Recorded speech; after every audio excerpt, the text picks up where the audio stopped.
message for Republicans: put up or shut up. Well, hello. Welcome back to the channel. Is this your first time here? My name is Rita. Hope you are all doing well. I hope you all had a very enjoyable yet thoughtful Memorial Day. Decided to pop on here and give you guys an update on everything, on what's been happening with or what happened with the election, because remember I told you guys that I was running for local office and that I wasn't going to be on YouTube as much, and that's why I've been gone, because I ran for office and I won. I actually won. So I'm going to keep it very brief. Okay, I'm going to keep it brief, and well, I'm going to try, but you all know me, you know how that goes oftentimes. So yes, won the election, 10-point lead over my progressive opponent that decided it would be a fantastic idea if he'd placed his yard signs right next to the trans themed flags of the people who were running for school board, who also lost, by the way, which was great. We had a lot of people vote for them. They didn't win, but they kind of came too close for comfort for me. And remember, I live in a small-ish town. So we had 4 conservatives who won the school board. Every single election we had, conservatives won.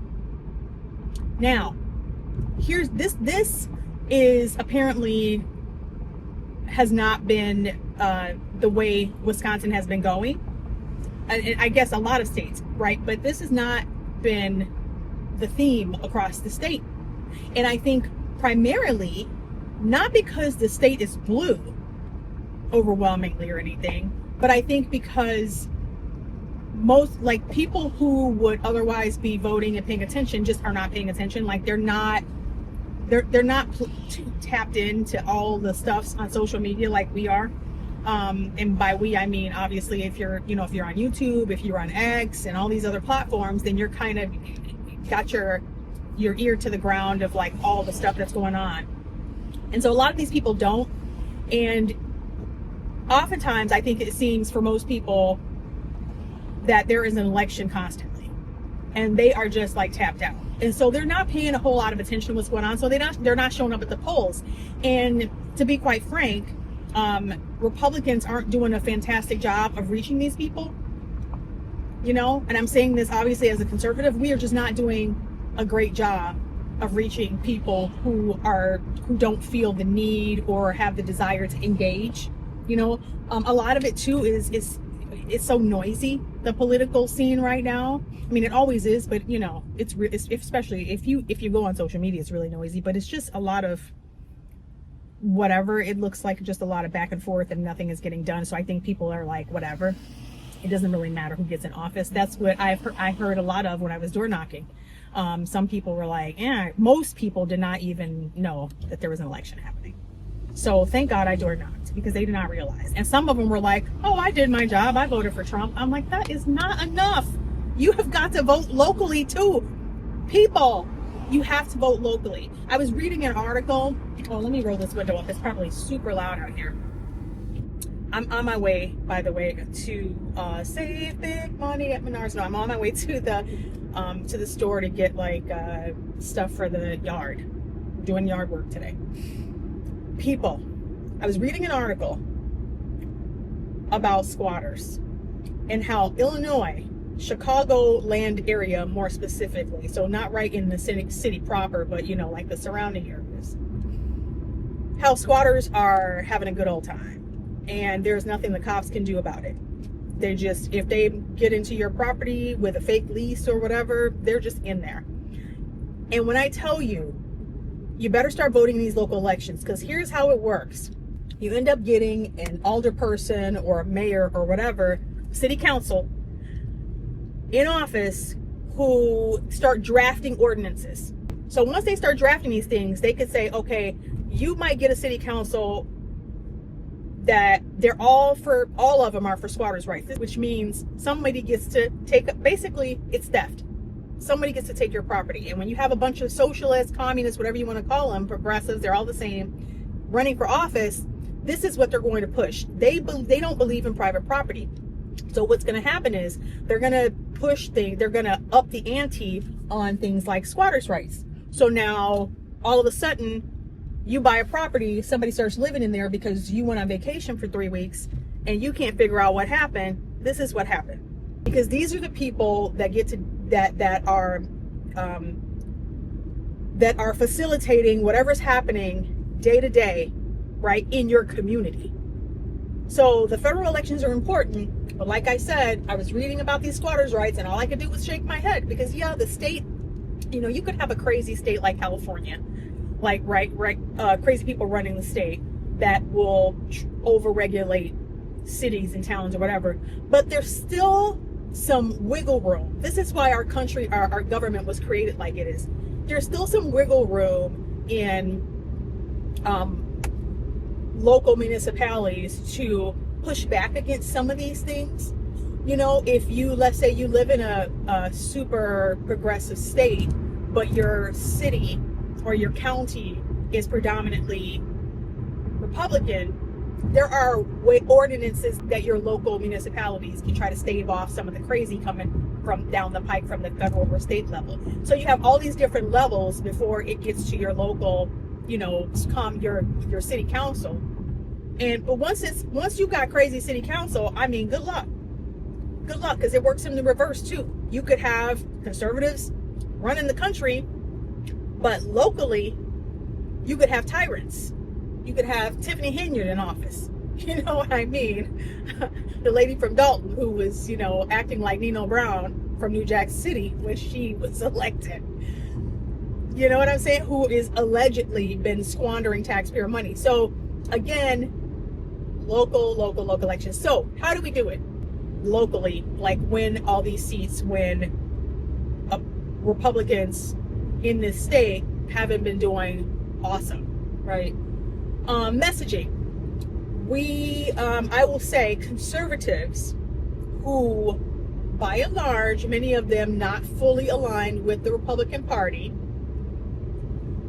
really went in hard. I got hair in my face, I'm sorry. Really went in hard with the, really went in hard with the messaging. They made yard signs that said, end indoctrination, no boys in girls' locker rooms. They actually had that on the yard signs, like, if you don't want this, vote for these candidates. Okay? Now, that resonates with people. Even people who aren't necessarily politically inclined, who are normal, don't want boys in the girls' bathrooms. Right? So they're going to want to know more of what's going on, and they show up to vote. And they showed up to vote. And that's why the conservatives won the school board, is my theory. Now, I didn't go in hard on my signage, but I did have some very strong conservative stances on my flyers and on my website. Even though this was a non-partial election, I felt it necessary to take a stand. And I think that's an important message for Republicans. Put up or shut up. Either we're going to go in hard on what we believe, try to ride the fence and all this stuff about being neutral or about, compromise and working across party lines and all this nonsense. I think it's best to just be about it. Put your messaging out there, because I think you will be shocked to find that many people are just sick of that and they don't feel motivated to show up for somebody, and they can't even determine where you stand on the important issues. So there you have it. Won my election, and as I always do, I encourage you guys to get involved in whatever way you can, whether it's messaging, right, for the local candidates. There's some local candidates. Oftentimes, the local candidates don't really know how to market or promote themselves. If you have great ideas, then maybe that can be something that you can do. You know what I'm saying? So, anyway, that's what has been happening. Part of why I have not been on YouTube. lately, and the whole thing with this too is trying to be mindful now of, well, basically for me, learning a lot about being in public office, even if it is locally, just learning a lot about like etiquette and what you can and can't say, and or should and shouldn't say, I guess I could, all of that stuff. So yes, I hope you guys have been doing very well. Social media is kind of crazy. I've been chiming in and out, I kind of go on and scroll a little and see what's going on, but it's kind of insane. The woke rights stuff I talked about months ago has taken a life of its own and really captured some people who we thought, or I say person that we thought was, team player. Like, I don't know. I don't want to make this into another video, but I used to really like Tucker Carlson. I really did. I enjoyed his content when he was on Fox. I used to like him. And so let this be a lesson to us. When people get fired, or when people are in court in the Britney Spears situation for like executor of their estate and all that stuff, and we're fighting for these people, maybe we should take a beat and let these things unfold, because maybe there's a reason why these people are getting fired, or why family is having to come in and do like an intervention, or holding on to their assets or something, because maybe there's a lot more going on than we realize. Anyways, take care. I have arrived at the store, Menards, so I can get my yard stuff and get on with it. Today's going to be a beautiful day in the 70s. It won't be 9,000 degrees, so I won't be burnt. Well, the sun's kind of hot though, so I might still burn up. But anyways, take care, guys, and talk to you soon. Ciao. God bless.